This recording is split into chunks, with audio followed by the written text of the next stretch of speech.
राधे राधे महाराज जी, आपके चरणों में कोटि कोटि प्रणाम। महाराज जी, वैवाहिक जीवन में ब्रह्मचर्य के क्या नियम है? संतान प्राप्ति के सिवा भोग पाप है जैसा सुना है, परंतु धर्म पत्नी नियम पालन में साथ ना दे। महाभारत ग्रंथ में, शास्त्र में जो जिनका पाणी ग्रहण संस्कार हो गया है, जब पत्नी मासिक धर्म से युक्त होकर 7 दिन बाद पवित्र हो जाए, फिर पवित्र तिथियों का त्याग करते हैं, जैसे एकादशी है या पूर्णिमा है या भगवत जन्मोत्सव है, राधाष्टमी, कृष्ण जन्माष्टमी, रामनवमी, नवदुर्गा आदि, इन पवित्र तिथियों का त्याग करते हुए महीने में एक बार, ऐसा शास्त्र सुन। पर उसे हम इसलिए व्यक्त नहीं करते कि जितना अधिक दोनों मिलकर संयम कर सको अच्छा है, पर यदि नहीं संयम तो एक बार का लिखा है कि जब तक मासिक धर्म से युक्त माताएं बहनें रहती तब तक स्पर्श भी न करे, मतलब उस भावना से, और जब पवित्र हो जाए तो एक बार के लिए, ऐसा शास्त्र में वर्णन है। तो वो पवित्र रहेंगे और उस शरीर स्वास्थ्य भी ठीक रहेगा और संतान उत्पत्ति के लिए भी मंगल में माना गया। अब जैसे संतान हो गई है और हमारी वासना अभी शांत नहीं हुई है, तो ऐसा अन्य की तरफ न देखे, धर्म से चले, तो इसमें कुछ सुख है नहीं, ऐसा अनुभव हो जाएगा। बहुत देखे हम तो, बिना पढ़े लिखे गांव के लोगों को देखा है कि 1-2 संतानें हो गई तो घर के बाहर लेटने लगे परिवार से, क्योंकि वास्तविक इसमें सुख नहीं है। हमारा जो मन है जिस सुख की चाह कर रहा है, आप खुद देखो, गृहस्थ हो आप लोग, आपको हर बार एक नई तृष्णा जगती है, एक नया चाव भोगने का होता है, वो चिंतन के कारण। ऐसे इस शरीर से नहीं तो इस शरीर से, इस प्रक्रिया से तो नहीं इस प्रक्रिया, और उन प्रक्रियाओं को, उन शरीरों को भोगता है, पर फिर भी एक नई तृष्णा, मतलब सुख नहीं मिला। नहीं तो ऐसा ना जैसे हम प्यासे, पानी मिल जाए तो हाँ भाई तृप्ति हो गई, जैसे केवट जी कह रहे हैं, अब कछुनाथ न चाहिए मोरे। तो हमारा जो मन सुख मांग रहा है, वास्तविक वो सुख निरंतर वाला मांग रहा है, जिसमें दुख का लेश न हो और आनंद ही आनंद हो। अब हमारा ज्ञान के कारण चिंतन बदल गया, हम देहाभिमान भाव से हो गए कि मैं पुरुष हूं। अब हमारी मांग 5 ज्ञानेंद्रियों और मन के सहित, मना कष्टान इंद्रियाणि प्रकृति स्थान कर सकती। अब वो प्रकृति से सुख चाहने लगा, हर इंद्रिय हमारी प्रकृति भोग में, और इसका नाम भगवान ने गीता में रखा है दुखालयम अशाश्वतम। तो हर भोग का अंतिम परिणाम खाली हाथ, अशांति और भारी भोग तृष्णा। जो जितना भोगता है उतना ही कामी होता जाता है। जैसे आग में घी डालते रहो तो बढ़ेगी ना, ऐसे भोग तृष्णा है। तो अपनी भोग तृष्णा हम पूरी त्याग नहीं सकते, इसलिए हमारे को प्रवृत्ति मार्ग मिला है, गृहस्थ धर्म, पाणी ग्रहण संस्कार, धर्म पूर्वक पत्नी को स्वीकार करके दोनों एक दूसरे की मनोवृत्तियों को मिलान करें, धर्मयुक्त, अर्थात एक दूसरे से प्रेम बनाए हुए आजीवन, अन्य दूसरे का कैसी भाव से। तो जितना अधर्माचरण होगा उतनी वासना बढ़ती चली जाएगी, और जितना धर्माचरण होगा तो धर्म के प्रभाव से वासना शांत होती चली जाएगी। तो इसीलिए व्रत नियम लगा दिया गया कि आपने जो पाणी ग्रहण किया है बस उसमें, और उसमें भी 1 महीने में एक बार, जो हमने शास्त्रों में पढ़ा कि मासिक धर्म के 7 दिन, 7-8 दिन तक बिल्कुल नहीं, और जब वो पवित्र हो जाए तब फिर ऐसा करें। ऐसा अभी परसों ही वो चीजें हम सुनाते इसलिए नहीं है कि भ्रष्टाचार बढ़ा हुआ, कौन धर्म की बात मानेगा। गर्लफ्रेंड, बॉयफ्रेंड, आज ब्रेकअप दूसरे के साथ, फिर कल उससे, ये क्या है, ये क्या है? ये संस्कार है हमारी नई पीढ़ी के। इस पर इसलिए हमारा हृदय जल जाता है। आप लोग क्या कर रहे हो अपने जीवन के साथ? खिलवाड़ कर रहे हो। जब तुम ऐसे हो फिर पाणी ग्रहण करोगे तो तुम्हें प्रीति होगी अपने पति से, तुम्हें प्रीति होगी अपनी पत्नी से, तुम्हारा भाव बनेगा? बिल्कुल नहीं बनेगा। पूरी गृहस्थी चौपट, पूरा हमारा जीवन चौपट हो जाएगा। नई नई चाट लग गई। हम कई बार उदाहरण में दिया है कि यदि आपका होटलों में खाने का अभ्यास बन गया ना, तो घर की रसोई अच्छी नहीं लगेगी। ध्यान रखना, अगर एक पत्नी से चलोगे व्रत लेकर धर्म से, एक सीमा, और धर्म की पूर्ति के लिए संतान उत्पत्ति क्रिया, और बाद में निवृत्त होकर भगवान को प्राप्त करना। अगर आप व्यभिचार करेंगे तो इतनी आसक्ति बढ़ जाएगी, आप लोगों को क्या बताना है। अवस्थाएं हो रही, पर मन की दशा को देखो क्या है।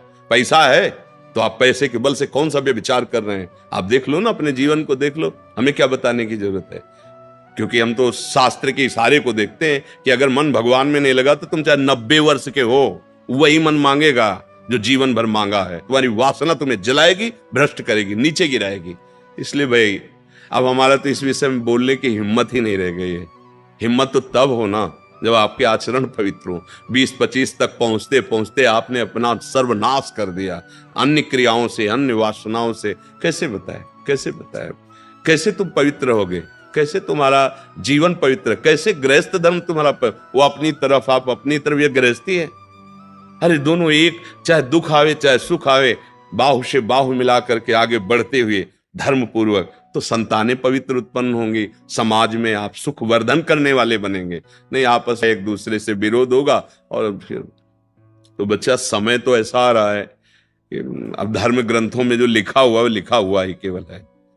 विदुर जी महाराज के वचन है कि जब स्त्री मासिक धर्म से पवित्र हो जाए तब पुरुष संतानोत्पत्ति की भावना से, अब मान लो संतानोत्पत्ति नहीं चाहिए, अब वासना है, तो अन्य जगह जाने की जरूरत नहीं है।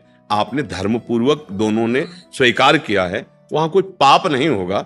अन्य जगह पाप हो जाएगा, अन्य जगह बुद्धि भ्रष्ट हो जाएगी। और अगर दोनों मिलकर धीरे धीरे इसके रहस्य को जान जाओ, किसमें सुख नहीं, अंतराय बढ़ाते चले जाओ, तो दोनों महात्मा हो जाओगे, दोनों भगवत प्राप्ति के योग्य हो जाओगे। ऐसे चला है। देखो प्रीति में सुख है, प्रीति में सुख है वास्तविक। देखो जब आपको किसी से प्रेम हो जाता है वास्तविक, वो काम चीज अलग है, चेष्टा अलग है, काम चेष्टा, काम क्रिया, प्रीति। तो प्रीति में उसके दर्शन से, संभाषण से, उसको खिलाने से, पिलाने से, उसको सुख देने से एक हृदय में विशेष आनंद आता है। अपने प्यारे को सुखी देख करके एक सुख आता। अब यहां क्या है, अपने प्यारे से प्यार नहीं है, स्वार्थ खेल रहा है, वासना खेल रही है। आप देखो ना, नहीं ऐसा नहीं हुआ है। अगर ऐसा भी हुआ है कि पाणी ग्रहण संस्कार हो गया, फिर पति के पैर टूट गए या किसी तरह, तो पूरे जीवन तन मन से वो उसको सहयोग किया है और लोकों पर विजय प्राप्त की, पुण्य लोकों पर विजय प्राप्त। अब क्या आप स्वस्थ हो, आपके पास अगर उनकी मनोकामना पूर्ण करने लायक अर्थ नहीं तो वो आपकी नहीं, वो आपकी मनोकामना के विपरीत हो तो वो आपकी नहीं। ये कोई प्रेम है, ये कोई धर्म है, ये कोई बाजार की वस्तु है।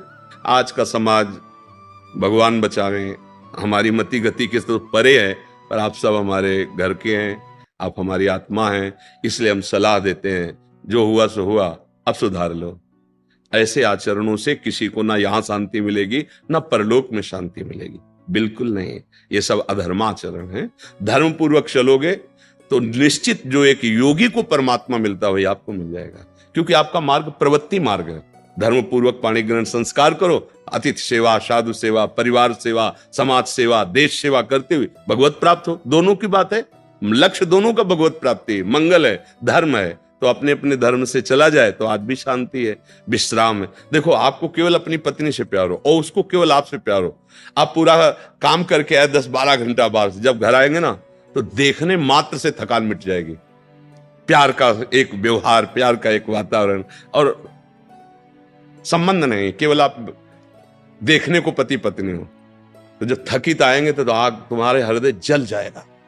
उसका अलग व्यवहार, उसका अलग व्यवहार, क्या जीवन। अब सोचो प्रवृत्ति स्वीकार किया तो क्या जीवन। अब वो कैसे स्वीकार करे आपको, या आप उसे कैसे स्वीकार करे। आपके पास पैसा है, दसियों लोगों से आपका व्यवहार है, अब मानसिकताएं बदल रही हैं बहुत बहुत। इसलिए अगर मंगल चाहते हो यहां और वहां तो होश में हो जाओ, नहीं हर कर्म का फल आपको मिलेगा। तो देखते हो ना, जेल में आ जाकर जानकारी करो तो आधे से ज्यादा लोग इसी में बंद हैं।